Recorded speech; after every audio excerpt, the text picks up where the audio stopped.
Hey guys, what's going on? It's Eli back with another review video, and that's right, part 2. Back to the Future part 2. So let's get into it. So part 2, because it opens, literally where we left off, because of part 1, and Doc comes in, brings Jennifer and Marty back to the future, and actually Biff spots the DeLorean flying and, sees it, what's going on, and the music plays, awesome score, and I almost forgot to mention, because Alan Silvestri, he nails doing the score and music for Back to the Future, and he's done a lot of music and scores for a bunch of films of Robert Zemeckis, so, just like, because I know I've mentioned that before, because from them to, like, Spielberg and John Williams, you know what I'm saying? I even say J.J. Abrams and Michael Giacchino, so, but anyway, so they travel to 2015, and Marty explains to Jennifer, and Jennifer a bit too excited, like, she's not freaking out or anything, she's just really excited about this, and Doc uses some kind of device, wipes out her memory of of everything that just happened, and, oh yeah, I almost forgot to mention, because Doc has Einstein as well along with him, but Einstein's somewhere else, and then they land down and it was raining, but wait 5 more seconds, and then yeah, I almost forgot to. And another thing is like Doc, he like had some kind of latex or whatever it was on his face, like disguising himself or whatever. I don't know, I can't remember, but Doc has Marty dress up as his son because to help his son get out of trouble, because of tomorrow's newspaper that Doc has, that apparently because his son goes into jail, and then Marty's daughter tries to help break him out, but that causes him to be in jail for a couple more years, so, and yeah, Griff, because Biff's grandson, yeah, and let me see, yeah, and yet we see old Biff Tannen with a cane, and literally the top of the cane is the shape of a fist, because hello, anybody else? That's funny. So, yeah, and like everything that's in like the future of 2015, pretty cool, like Jaws 19, and there's like some kind of shop, I guess it's 80s themed, like 80s antiques, I guess. And I noticed this because there's even a Roger Rabbit plush in there, because literally a year before, because Robert Zemeckis, he did Back to the Future, so, some Roger Rabbit references in Back to the Future, so, no big deal. And it's cool. Not to mention, because Charles Fletcher, he has a role in in this film. He's Terry. He's the one that says, like, comes up to Marty, hey, save the clock tower, that kind of stuff. He has, like, 2 ties on, I guess, And we see Terry a younger Terry in 1955. He was a repairman of Biff's car or something like that, And he also he had another role. He voiced Biff's grandma, because, when you coming back? I want you to rub my toes some more, So that, and that whole sequence with Marty being chased by Griff and his gang, and the hoverboard, of course, that, and it's Griff and his gang that get thrown into jail, I was framed, as Griff says. And actually, there was an incident that happened, because when they all crashed into the window, like the tower, the clock tower and such, and through the windows, one of the stunt actors got injured, so, but I think the cut of it made it into the final film, I'm pretty sure. I'll have to go back and look, but, and so, let me see. Oh, yeah, because Marty, he gets the sports almanac, but, Doc is like, I'm going to throw it in the trash, and Doc spots, because where they left Jennifer, Jennifer is being taken care of, I guess, by police, and, great Scott! They hide by a corner, and the police, they take Jennifer back to where she technically lives, Marty and Doc, they follow the police car, and the new neighborhood across from where Marty, I guess, used to live is there, and we see the home of McFly and Jennifer and their kids, and even Lorraine and George showing up as well. And not to mention, because George is not played by Crispin Glover, is played by Jennifer. No, not Jennifer. Jeffrey Wiseman, I think. Yeah, because obviously you have a bit of makeup and such to make it look like it's Crispin Glover, I guess, so. But there were a few, there was some archive footage of Crispin Glover in this film, specifically, at the dance scene. Marty's looking through binoculars, and we get a good shot of Crispin Glover, so.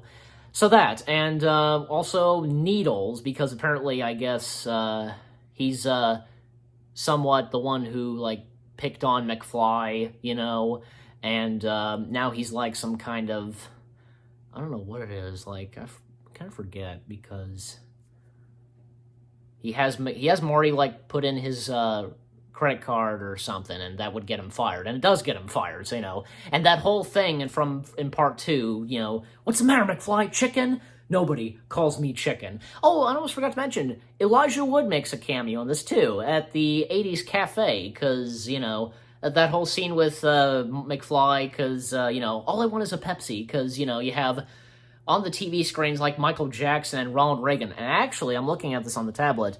Michael Jackson's played by Casanova Evans, and Ronald Reagan's played by Jay Koch. I think I said that right. And Ray Koch almost looks a lot like Reagan, oh yeah, and Goldie Wilson, because I forgot to mention about Goldie Wilson, because he becomes mayor, and so does his grandson, who appears on the TV screens. Hi, folks, Mayor Goldie Wilson the third, yeah.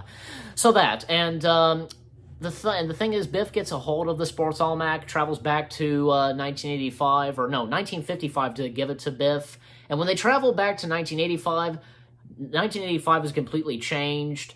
And, yeah, so Marty and Doc, they get the Sports Almanac back, Biff is has taken over Hill Valley and such. He owns the police, oh yeah, and I almost forgot to mention, even, the school's principal or teacher, whatever, Mr. Strickland, yeah, played by James Tolkien. He, cause he's got a gun and such, and, protecting himself, and, fighting off against those crooks and such, whatever.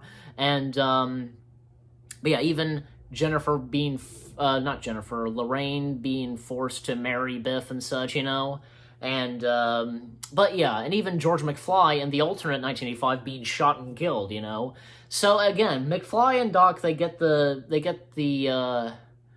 I think they get the Sports Almanac or something, I don't know.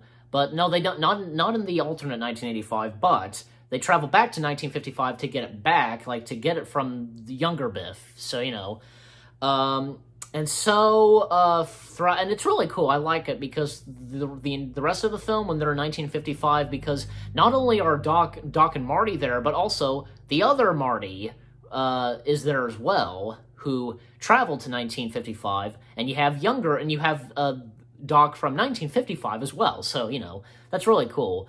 And even one scene where Doc and his younger self, they interact and such without the younger Doc knowing it's him. And, yeah, and even that one scene where Marty's trying to get the Sports Almanac, I guess, from the Mr. Strickland's table or something, and Strickland accidentally, crushes his fingers or something, and he grabs his hat, and it's funny. And,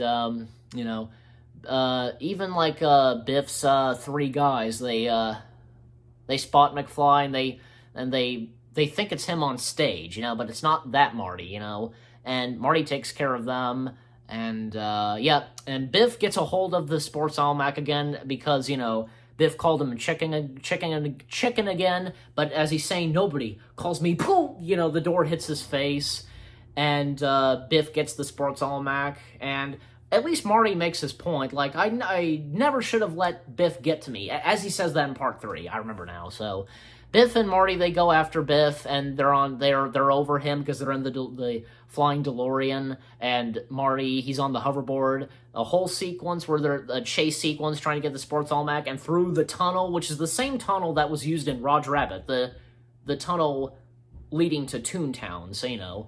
So Marty gets the sports almanac, and Doc saves him because of this streamers. I don't know, whatever it is. And Biff crashes into the same manure truck, you know, just like in the first movie. I hate manure.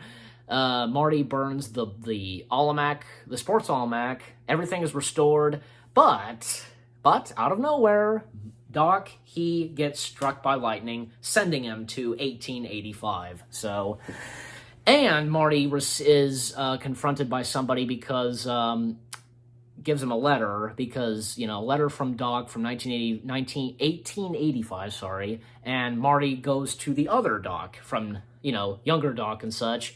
I'm back from the future.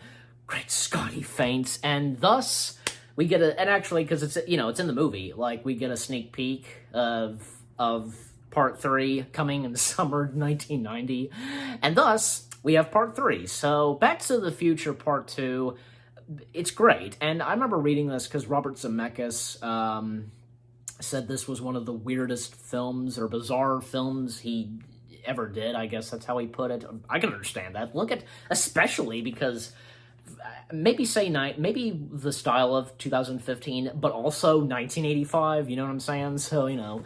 And I'm actually, because even Little Blue told me this, that it was his favorite of the trilogy. So, you know, his favorite Back to the Future film. So, but yeah, and for me, I love it, of course, you know, and until we review part 3, and for part 2, of course, I give it 10 out of 10, of course, and you guys let me know what you think of part 2. And another thing is that, you know what, because remember Mr. Peabody? Because I forgot to mention him, too, in part 1. He was originally supposed to be in part 2. There's no footage online, but there's a couple of photos, and there's like maybe 1 or 2 videos on YouTube describing the scene and such, you know. And because of Mr. Peabody and his, you know, with the Twin Pines Mall, now changed to Lone Pine Mall, you know, my pine, you know, you space bastard, you shot my pine, you know. And I think because Mr. Peabody was looking for, tracking down of who killed his pine or something, ran over his pine, and Doc Brown interacted with Mr. Peabody, and I think a policeman came in as well. But you go look it up and such. Again, no footage available, but there is some videos talking about it and some photos out there, so, you know. Once again, I give Back to the Future, I give part 2 10 out of 10. I love it, it's really great, and until part 3, stay tuned. So again, with that being said, hope you guys enjoyed my review of part 2. More review videos coming your way. They're going to be awesome. Keep looking forward. And up next, you know, of course, part 3. So stay tuned. Hope you guys enjoyed my review of part 2 of Back to the Future, and I'll see you guys in the next video / review video. Take care, peace out, and great Scott!